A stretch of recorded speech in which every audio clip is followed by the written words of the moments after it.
मुस्लिम का घर बनाया है, मुस्लिम को लगातार राशन दिया है, आयुष्मान भारत कार्ड उतना ही बनाया है। शायद हमारे लोगों के नहीं बने, हिंदू समाज के नहीं बने उतने जितने मुस्लिम समाज को पैसा दिया है, योजनाएं दी हैं। आज जैसे अब किसी की मृत्यु हो जाती है तो 4 लोगों को कंधा देने की जरूरत पड़ती है, तो पश्चिमी उत्तर प्रदेश में उन्हें चौथा नसीब नहीं होगा। 3 बताओ, 80 करोड़ लोगों के घर में नाज राशन फ्री जा रहा है अब तो मोदी जी ने। और जो योजनाएं यहाँ स्थापित करते हैं, आम आदमी खुश है। मेरठ में 7 सीटें हैं, 7 सीटों पर गुर्जर समाज 70 से 80% भारतीय जनता पार्टी को वोट कर रहा है। लेकिन सरकार जब नेतृत्व मजबूत होता है तो विधायक और मंत्री की कोई हिम्मत नहीं होती। और योगी जी जब मुख्यमंत्री हैं तो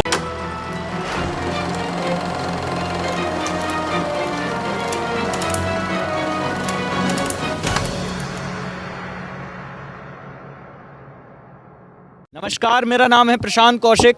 आप देख रहे हैं नज़र टुडे। किठौर विधानसभा जिला मेरठ, हमारी चुनाव यात्रा यहाँ पे पहुँच चुकी है। यहाँ पे हमारे साथ कुछ अतिथि मौजूद हैं जो अपनी अपनी बात इस चुनावी मुद्दे पर रखने को राज़ी हुए हैं, जो बताएंगे हमको कि चुनाव किस करवट बैठ रहा है। क्या सपा की जो नीतियाँ रही हैं 5 साल की, वो इस बार विजयी होंगी या अखिलेश के दावे अपना रंग दिखाएंगे। सर, सबसे पहले तो हमारे दर्शकों को अपना परिचय दीजिए। मैं देवेंद्र गुजर हूँ, पूर्व में ब्लॉक प्रमुख रहा हूँ और भाजपा में मंडल प्रभारी हूँ, राष्ट्रीय कार्यकारिणी सदस्य किसान मोर्चा में हूँ। तो मतलब भाजपा के आप अधिकारी हैं, भाजपा के कार्यकर्ता भी रहे हैं। इस क्षेत्र में, पश्चिमी उत्तर प्रदेश के क्षेत्र में भाजपा की मौजूदा स्थिति क्या है? भारतीय जनता पार्टी अगर बात करें पश्चिमी उत्तर प्रदेश की, तो अधिकतर सीटों पे भाजपा यहाँ चुनाव जीत रही है। और यहाँ इस क्षेत्र में जिस समाज से मैं आता हूँ, गुर्जर समाज से, गुर्जर समाज का पूरा समर्थन भारतीय जनता पार्टी के साथ है। और गुर्जर पश्चिमी उत्तर प्रदेश में निर्णायक भूमिका में है। और सर्व समाज का भाजपा की नीतियों के कारण, और जो भाजपा का शासन रहा है, और जो गुंडे जेलों में ये ऊपर हैं, और जो यहाँ पे बहन बेटियाँ सुरक्षित हैं, और कानून का राज कायम है, इस वजह से भारतीय जनता पार्टी के सभी प्रत्याशियों को पूरी जनता, सर्व समाज के लोग समर्थन कर रहे हैं। आपने भी बहन बेटियां सुरक्षित हैं, गुंडे काबू में हैं, ये सारी बातें कहीं, और जितने लोगों से मैंने अभी बात की थी वो सारे एक ही बात बोल रहे हैं कि गुंडा राज खत्म हो गया, गुंडा राज खत्म हो गया। क्या गुंडा राज है सर? क्या ऐसा क्षेत्र में है कि गुंडा राज था, अब खत्म हो गया है? आपने देखा होगा 2017 से पहले जो उत्तर प्रदेश में सरकार थी दूसरे दलों की, उसमें जो गुंडे और माफिया थे, ज़मीनों पे कब्जे, और आपने देखा होगा अवैध बूचड़ खाने, और पशुओं की चोरी, मोटर चोरी ट्वेलों पे। किसान खेत पे जाता था, किसान अपना वहाँ उसे एक आदमी की ड्यूटी लगती थी और वो खेत पे बैठकर अपने ट्वेल को रखाता था और पूरी उसकी निगरानी रखता था। पशुओं की चोरी होती थी, पशुओं की देखभाल में लोग एक आदमी लगे रहते थे। और अब इस समय पूरी तरीके से कोई दिन में, रात में, अपने खेत पे, रास्ते में, किसी समय हो, कोई दिक्कत नहीं है। योगी राज है, योगी राज है। अच्छा, भाजपा के आप पदाधिकारी हैं सर, भाजपा की बात करेंगे। उसके अलावा जो बात हो रही है, समाजवादी पार्टी जो है सबसे बड़ी पार्टी, दूसरे नंबर पे अभी है उत्तर प्रदेश में, विपक्ष में भी बैठे हुए हैं। उन्होंने एक दावा किया अखिलेश जी ने कि हम तो 400 सीटें ला रहे हैं, 3 सीटें छोड़ देंगे, विपक्ष में बीजेपी बैठेगी हमारे। अच्छा, मेरी जानकारी ये है कि पश्चिमी उत्तर प्रदेश में उन्हें, जैसे अब किसी की मृत्यु हो जाती है तो 4 लोगों को कंधा देने की जरूरत पड़ती है, तो पश्चिमी उत्तर प्रदेश में उन्हें चौथा नसीब नहीं होगा। 3 सीटें मुश्किल से उनकी आएंगी। सिर्फ पश्चिमी उत्तर प्रदेश में 3 ही सीटें आएंगी? 3 ही सीटें आएंगी, इसके अलावा कोई सीट उनकी नहीं आ रही है और लोग उन्हें जान चुके हैं। और दूसरी जो उनकी बात है, आप देखोगे यहाँ विकास कार्य है। मेरठ से रैपिड ट्रेन, पूरे देश में पहली रैपिड ट्रेन मेरठ में आ रही है। आप दूसरा विकास कार्य देखोगे, मेरठ से दिल्ली जाने के लिए 3.5 घंटे लगते थे, अब 45 मिनट का समय लगता है, एक्सप्रेसवे बन गया। आप मेरठ में जहाँ पर आप खड़े हो, यहाँ से आप गढ़ रोड जाओगे 4 लेन, आप इधर जो ये रोड है हापुड़ जाओगे, बुलंदशहर जाओगे 4 लेन, आप मवाना रोड जाओगे आगे नजीबाबाद तक 4 लेन, आप सरदना रोड जाओगे, करनाल रोड, शामली रोड 4 लेन। तो सड़कों का जाल बिछा दिया सरकार ने, और जहाँ जहाँ सड़कें बनती हैं वहाँ विकास कार्य होता है। जेवर में एयरपोर्ट, आप मेडिकल कॉलेज देखोगे, मेडिकल कॉलेज पहले पूरे उत्तर प्रदेश में 8 थे, आज आप देखोगे नए 12 और बन रहे हैं। तो दुगने से भी ज़्यादा जो स्वास्थ्य के लिए केंद्र सरकार और प्रदेश सरकार ने मिलकर स्वास्थ्य के उसमें काम करा है। आप शिक्षा में देखोगे, आप यूनिवर्सिटी नई 4 यूनिवर्सिटी उत्तर प्रदेश में नहीं बन रही है।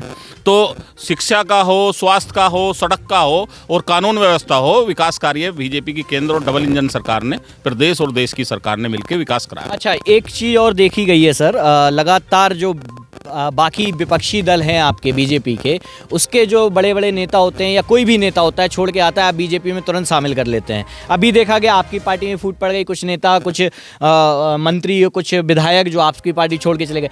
आप ऐसी चीज़ों को रोक नहीं सकते पार्टी में कि जो बाहर से आते हैं उनको हम टिकट नहीं देंगे, क्योंकि आपने भी टिकट दिए हैं, बाकी सारी पार्टियां भी टिकट दे रही हैं, तो आपका और उनमें अंतर क्या रह गया सर? ऐसा है, भारतीय जनता पार्टी में और पार्टियों की अपेक्षा आप देखोगे जो बाहर से आए हुए लोग हैं, उन इस बार आप इस इलेक्शन में 2022 के जो चुनाव चल रहा है उसमें देखोगे, अनुपात में आप देखोगे तो भारतीय जनता पार्टी में रेयर केस होगा और दूसरे दलों में। आपने भी टिकट दिया था। मैंने कहा आप, मैं 2022 की बात कर रहा हूँ, 2022 में हम खड़े हैं, 2022 में बात कर रहे हैं। और 2022 में आप दूसरे दलों को आप देखो, जो लोग यहाँ पर उनको आदतें पड़ी हुई थी दूसरी तरह से अवैध धन कमाने की, अवैध संपत्ति जोड़ने की, वो योगी जी की सरकार में केवल जो जनता के लिए, भले के लिए काम कर रहे थे मंत्री या विधायक, उन्हीं वो लोग इसमें हैं। हाँ, हो सकता है कुछ टिकट गलत दिए गए हों, लेकिन सरकार जब नेतृत्व मजबूत होता है तो विधायक और मंत्री की कोई हिम्मत नहीं होती। और योगी जी जब मुख्यमंत्री हैं तो किसी विधायक और मंत्री अगर गलत भी कोई हो गया तो उसको वो कुछ नहीं कर पाएगा। अच्छा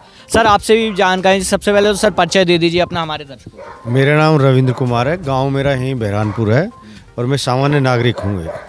आप सामान्य नागरिक हैं, किसी पार्टी से पदाधिकारी हो कुछ नहीं है। तो सामान्य नागरिक जब वोट डालने जाएगा तो वोट डालने से पहले उसके मन में क्या क्या विचार आएंगे, कौन कौन से ऐसे मुद्दे रहेंगे जिसको देखकर आप बटन दबाने वाले हैं? सबसे पहले राष्ट्र हित का मुद्दा सामान्य नागरिक के दिमाग में रहता है।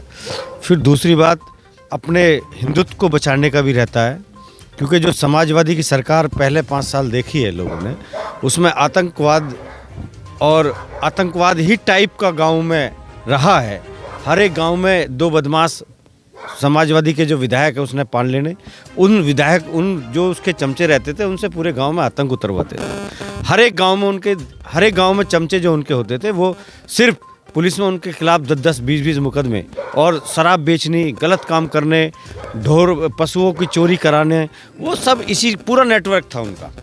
और वो जिस समाज को बिलोंग करते हैं उनकी एक नीति थी कि दूसरे हिंदू समाज में फूट डालो, राज करो। समाज को बिलोंग करते हैं मतलब जो दूसरे धर्म को जो बिलोंग करते हैं, अपने धर्म को सुरक्षित रखते हुए दूसरे धर्म को तोड़ने का काम करते हैं। समाजवाद की बात जो आपने करी है सर, ये तो बीजेपी का नारा है कि सबका साथ सबका विकास। बीजेपी का नारा नहीं है, मैं कह रहा हूँ सामान्य नागरिक की हैसियत से मैं आपसे बात करता हूँ। और अगर मुस्लिम समाज से वो आते हैं, मुस्लिम समाज के लिए कुछ नहीं, वो हिंदू समाज में तोड़ के राजनीति करते हैं। हर एक परिवार, हर एक जाति बिरादरी का एक आदमी तोड़ा और उसको अपने फेवर में लिया और उसको गलत काम सिखा दिए। उससे ये चीज़ लोगों के समझ में आ गई।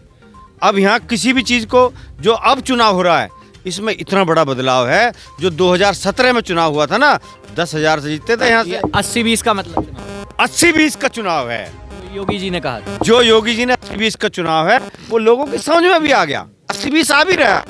मैं कह रहा हूँ उसी अंदाज में आप ये दक्षिण किठौड़ विधानसभा 80-20 आ रहा है, योगी जी के पक्ष में 80-20 आ रहा है, योगी जी के पक्ष में उसी मैं कह रहा हूँ आपको। आप मेरठ की सारी सीट 7 की 7 सीट जीतेंगे। और जो 403 की बात कर रहे हैं ना, उनको शायद 2-4 सीट ही पूरे उत्तर प्रदेश में मिलने वाली हैं। ये कह रहा हूँ कि आपने कहा ना कुल मिला के योगी जी आ रहे हैं। हाँ, तो आपने एक समाज विशेष की बात कर दी। मेरा मतलब ये था पूछने का आपसे कि सर, योगी जी और मोदी जी खुद कहते हैं कि डबल इंजन की सरकार है और सबका साथ होगा, सबका विकास होगा। तो आप 80-20 की बात करेंगे? अरे योगी जी तो करते हैं सबका साथ सबका विकास, दूसरे पक्ष थोड़ी करते हैं। दूसरे पक्ष तो दूसरों को काटने की और मरवाने की स्कीम बनाते हैं। उनकी कोई मानसिकता नहीं है।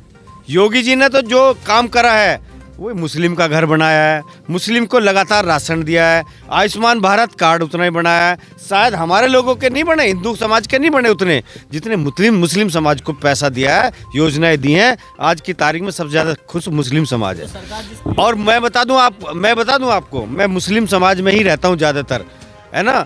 मुस्लिम समाज भी 10% भारतीय जनता पार्टी को वोट कर रहा है। क्योंकि उसमें भी कुछ लोग जो अच्छी सोच के लोग हैं वो भी भारतीय जनता पार्टी को वोट कर रहे हैं। अच्छा सर, आपके जो विधायक हैं यहाँ से, त्यागी जी अभी विधायक हैं, फिर से वो चुनाव लड़ रहे हैं। जब लोगों के बीच में जाते हैं, आप उनके साथ रहते होंगे, आप पदाधिकारी भी हैं, तो जनता की क्या क्या विकास की नीतियाँ होती हैं जो उनसे बताई जाती हैं, और आप कौन कौन से काम उन्हें गिनवाते हैं अपने? आपको क्षेत्र की बात कर रहा हूँ मैं। अगर किठौर विधानसभा की आप बात करें तो हमारे यहाँ जो है उत्तर प्रदेश में, मैंने कहा योगी जी के नाम पर वोट जनता देती है, कैंडिडेट को ज़्यादा हमारे यहाँ प्रेफरेंस नहीं है। वो आप पहले पूरी बात सुनो। अभी किठौर विधानसभा की अगर आप बात करो तो मैंने कहा गढ़ रोड 4 लेन किठौर विधानसभा में ही आती है, हापुड़ रोड ये 4 लेन किठौर विधानसभा में ही आती है। आप अभी एक खरखोदा से और गढ़ रोड को जोड़ने वाली रोड 27 करोड़ रुपए से, वो किठौर विधानसभा में ही आती है। तो जो सड़कों की ज़रूरत थी इस विधानसभा को, सड़कों को आपस में जोड़ने का काम, सड़कों का चौड़ीकरण, और जो टूटी हुई ग्रामीण सड़कें थी, संपर्क मार्ग थे, उनको बनवाना, ये सब उत्तर प्रदेश की सरकार ने काम किए। तो विधायक जी जो उत्तर प्रदेश की सरकार ने काम किया, तो यहाँ के लोग ज़्यादातर योगी जी को देख के वोट देंगे कि अपने विधायक को देख के वोट देंगे? निश्चित रूप से योगी जी को देखकर वोट देंगे। अच्छा सर, आपसे भी जानना चाह रहा हूँ, यहाँ के जो विधायक हैं, जो मैंने सर से सवाल किया था, जब रोड पे आप निकलते हो, लोग देखते हैं, पूछते हैं अपने विकास कार्य को लेकर, तो जब आपने कहा आप सामान्य नागरिक है, सामान्य नागरिक जाएगा तो अपने क्षेत्र का विकास भी देखेगा ना, तो कौन कौन से विकास कार्य हैं रोड के अलावा? सर ने रोड बता दिया, उसके अलावा देखिए, रोड तो जितना काम हुआ वो ठीक है, लेकिन सबसे ज़्यादा प्रभावित यहाँ का जो सामान्य नागरिक है वो योगी जी की सरकार से, योगी जी के काम से, योगी जी के जो उनका काम सुबह 4 बजे उठकर रात को 12 बजे सोने का और खाली एक कुर्ता और धोती में रहना, और उनका जो नीति है उनसे काम है। मैं उन्हीं से तो बता रहा हूँ, उनके काम पूछ रहा हूँ, उनके काम से ही तो बता रहा हूँ। अच्छा। वो जो काम करते हैं पूरे दिन, और जो योजनाएं यहाँ स्थापित करते हैं, आम आदमी खुश है। आप अगर काम की बात करें तो जो जिनके पास मकान नहीं थे, रहने के लिए कच्चे घर थे, उनको सभी को समान रूप से, चाहे वो किसी जाति धर्म का व्यक्ति था, उनके रिकॉर्ड तोड़ मकान बने हैं उनके, चाहे कस्बे हों चाहे गांव हों।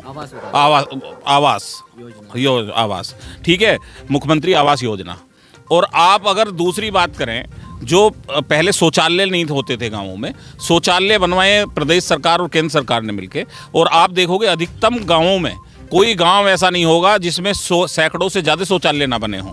आप किसी भी गांव में आप जा रहे हो, पता कर लो, शौचालयों का निर्माण हुआ। आप बात करो पेंशन की, आप वृद्धा पेंशन, आप बात करो विधवा पेंशन, उन सबको जो पेंशन के हकदार थे उनको पेंशन मिली। आप बात करो किसान सम्मान निधि की, एक परिवार में 4 लोग हैं, चाहे किसी पे 2 बीघा ज़मीन है और चाहे किसी पे 3 बीघा ज़मीन है, सबको 6,000 रुपये वार्षिक किसान सम्मान निधि मिल रही है समान रूप से किसानों को। आप बात करो हेल्थ में, स्वास्थ्य में, आपको 5 लाख रुपए का किसी भी प्राइवेट हॉस्पिटल में जाके आयुष्मान कार्ड बनने का काम प्रदेश सरकार ने करा है, तो अपना इलाज करा सकता है किसी भी हॉस्पिटल में जाके। ये आपने विकास के काम बताए सर, विकास के काम पर ही मोदी जी आए थे, उन्होंने विकास का मॉडल अपना रखा था, गुजरात मॉडल रखा, योगी जी ने अपना यूपी मॉडल रखा। एक और पार्टी आ गई है यूपी में, आम आदमी पार्टी, दिल्ली की सरकार।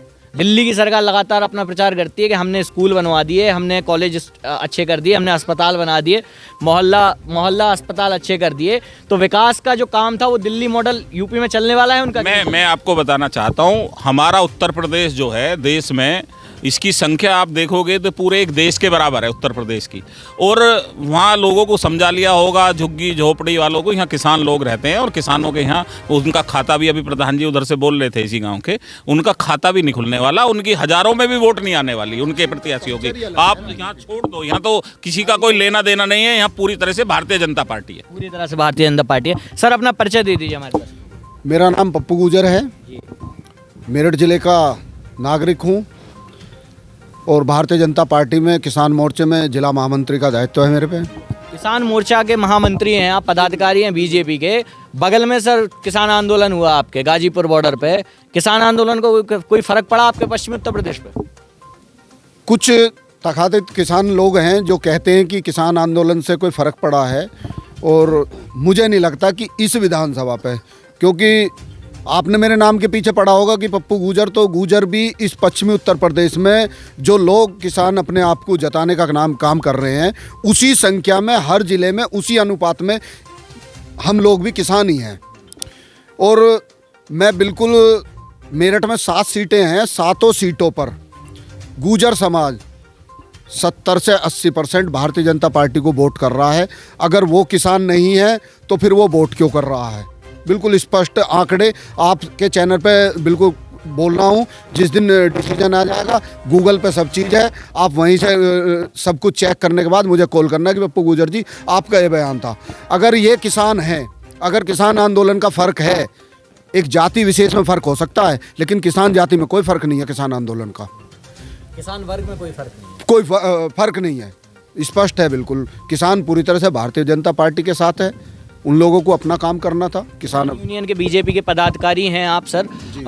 किसानों के लिए जो काम हुए हों बीजेपी की तरफ से और आपके विधायक की तरफ से, वो हमारे दर्शकों को आप बता सकते हैं। पहला महत्वपूर्ण काम मैं आपके नॉलेज में कहना चाहूँ कि किसान यहाँ पश्चिमी उत्तर प्रदेश में हर जाति हर वर्ग किसानी से जुड़ा हुआ है। सभी के क्षेत्र में नहरवाई का पानी नहीं है। धरती का सीना चीर के ट्यूबवेल लगा के खेती करता है किसान। ये पूरा पश्चिमी उत्तर प्रदेश एक डार्क जोन में आता था, जो यहाँ पर अगर किसी को ट्यूबवेल का कनेक्शन लेना है तो उसके लिए पहले किसी कनेक्शन को पीडी कराना पड़ता था। जैसे कि किसी ने ट्यूबवेल बंद कर दियो, नया कनेक्शन लेना किसी किसान के लिए यहाँ पर था नहीं ऐसी सुविधा। यहाँ के विधायक सतबीर त्यागी विधानसभा में क्वेश्चन लगाया, बाकायदे उन्होंने क्वेश्चन उठाया कि मेरे क्षेत्र को डार्क जोन से बाहर करा जाए। खाली उन्होंने अपनी विधानसभा के लिए क्वेश्चन उठाया था, लेकिन माननीय मुख्यमंत्री जी ने पूरे पश्चिमी उत्तर प्रदेश क्या पूरे प्रदेश को देखते हुए, सिंचाई की योजना को देखते हुए किसान के लिए यहाँ इस समय पूरा पश्चिमी उत्तर प्रदेश, पूरा प्रदेश डार्क जोन से बाहर है। किसान नया बोरिंग लगाए और तुरंत सरकारों से पानी की समस्या, ये एक बड़ी, क्योंकि अगर पानी नहीं होगा तो खेती कैसे करेगा किसान? गन्ने की फसल है और भी फसलें हैं, खेती कैसे करेगा अगर पानी नहीं होगा? ये एक बड़ा किसानों के लिए काम है। दूसरी चीज़ें भाई साहब, पिछली सरकारों में जो गन्ने का पेमेंट होता था, क्यों हमारी मूलभूत ज़रूरत जो है गन्ने की खेती है। पश्चिमी उत्तर प्रदेश में गन्ने की खेती होती थी, गन्ने का जो पेमेंट का था, ऐसे मिले हमारे यहाँ कितनी मिलें ऐसी हैं जिन्होंने 2-2, 3-3 साल तक पेमेंट नहीं करा। उन किसान परिवारों को, अगर किसी किसान परिवार को कोई नौकरी का, कोई बिजनेस का जरिया ना हो ना, चाहे वो 50 बीघे का काश्तकार हो, चाहे 100 बीघे का काश्तकार हो, अगर उसे गन्ने का पेमेंट जो है 2 साल ना मिले, उसकी पीड़ा इतनी थी। उसकी पीड़ा को अगर जान के देखे कि कैसे वो अपने घर की ज़रूरतें पूरी करता होगा, कैसे अपने बेटी बच्चे इनकी शादी ये करता होगा, ऐसा ये सरकार है। इस सरकार ने गन्ने का पेमेंट का काम किया है, गन्ने का पेमेंट किया है। अच्छा सर, ये तो हुई किसानों की बात हमने कर ली, यहाँ पे हमने सड़कों की बात कर ली, हमने यहाँ पे गुंडा राज की बात कर ली। एक और मेन मुद्दा जो होगा इस चुनाव का लगातार देखा जा रहा है, वो है युवा और बेरोजगारी। युवा की जो बात आती है, जब आपकी पार्टी है तो लेखपाल की भर्ती निकलती है, पेपर लीक हो जाते हैं। कई सारी भर्तियां ऐसी होती हैं जो आती नहीं हैं, 3-3 साल से पेपर अटके हुए हैं, पेपर नहीं होते। युवाओं के लिए क्या ऐसे काम आप लोगों ने किए हैं जब युवा वोट डालने जाएगा तो वो आपके कमल के फूल पर बटन दबाने वाला है? आप अगर युवा की बात करें तो जितनी भी प्रतियोगिता परीक्षाएं हैं, और उसमें आप देखोगे कि पहले लिस्ट बनती थी। आपको याद होगा जब सपा की सरकार थी तो पुलिस की भर्ती निकलती, टावा से पूरी लिस्ट बन के जाती थी और उसमें मुख्यालय को भेज दी जाती थी, और जो उसकी भर्ती के इंचार्ज होते थे उस लिस्ट के हिसाब से भर्ती होती थी। इस समय ईमानदारी से जिसमें क्षमताएं होगी जिस बच्चे में, और जो परीक्षा पास करेगा, 1 रुपया किसी को देने की जरूरत नहीं है, और वो जो उसका काबिल होगा वो उस नौकरी को पाएगा। पहली बात। दूसरी बात, कुछ लोगों ने जो अधिकारी थे इस तरह के पिछली सरकारों के, उन्होंने जो सिस्टम योगी जी ने बनाया उसको उसमें उस मार्ग में अवरोध बनने का कारण वो लोग बने, जिससे वो परीक्षाएं निरस्त हुई। और परीक्षाओं को दोबारा कराने के लिए और कोई किसी भी चीज़ को, बिगड़ी हुई चीज़ को पटरी पे लाने के लिए समय लगता है। आप जितनी भी भर्तियां देखोगे, 80,000 पीछे भर्तियां हुई, 80,000 जो बच्चों को रोजगार मिला, उनमें आप देखोगे एक भी आपको कोई बच्चा ऐसा नहीं मिल सकता जो उस पर आरोप लगा दे बेईमानी का कि मेरा इसका सिफारिश थे। ठीक है सर, आखिरी सवाल आपसे एक लेना चाहूँगा। बेरोजगारी की हमने बात कर ली, युवाओं की बात कर ली, अब बात बचती है जब आप आदमी वोट डालने जाता है, आम आदमी। आपने कहा मैं सामान्य नागरिक हूँ, तो सामान्य नागरिक की तरह आपसे पूछ रहा हूँ कि जब वोट डालने जाओगे तो महंगाई कितना बड़ा मुद्दा है? क्योंकि पेट्रोल के दाम बढ़े हैं, डीजल के दाम बढ़े हैं, खाने के तेल के दाम बढ़े हैं, सब्जियों के भी दाम बढ़े हैं, तो महंगाई कितना बड़ा मुद्दा होने वाली है इस चुनाव में? महंगाई तो मुद्दा है ही नहीं। पहले आम आदमी के लिए महंगाई, आम आदमी को 300 रुपये वो मिलती थी मजदूरी, अब 400 रुपये है। अगर वो थोड़ा सा और काम कर ले तो 500 भी देवें। हम भी दे मतलब रहे हैं। महंगा, जब वो वोट डालने जाएगा तो महंगाई कोई मुद्दा नहीं है। महंगाई का मुद्दा है नहीं, ये जो उनके लिए महंगाई है जो करते ही नहीं काम। जब पूरे दिन खाट में सोएगा, नाज फ्री जा रहा है। नाज फ्री जा रहा, महंगाई कहाँ से रहेगी? मतलब बताओ। जो उन्होंने योजनाएं बनाई 80 करोड़ लोगों के घर में नाज राशन फ्री जा रहा है। अब तो मोदी जी ने नमक भी देना शुरू कर दिया, तेल भी देना शुरू कर दिया, सब काम जा रहा। तो महंगाई कहाँ भैया? आम आदमी बीजेपी को वोट देने वाला है पूरी तरह से। आम आदमी से तो बीजेपी की 400 सीट आएंगी, मुझे लग रहा 400 बीजेपी की 400 सीटें आ 400 ही आएंगी, मुझे लग रहा है सच में ही। ठीक है। तो हमने यहाँ पर लोगों से जो बात की है, कुछ पदाधिकारियों से भी बात की है, उन्होंने अपनी अपनी राय रखी है। उनका कहना ये है कि बीजेपी की तो 400 सीटें आ रही हैं, 400 से ज़्यादा भी सीटें आ सकती हैं। ये वक्त बताएगा कि कितनी सीटें बीजेपी को मिलती हैं। इस क्षेत्र में अभी तक जो दबदबा देखने को मिल रहा है वो भारतीय जनता पार्टी और जो मौजूदा विधायक हैं उनका देखने को मिल रहा है। देखते रहिए हमारे साथ नज़र टुडे। धन्यवाद।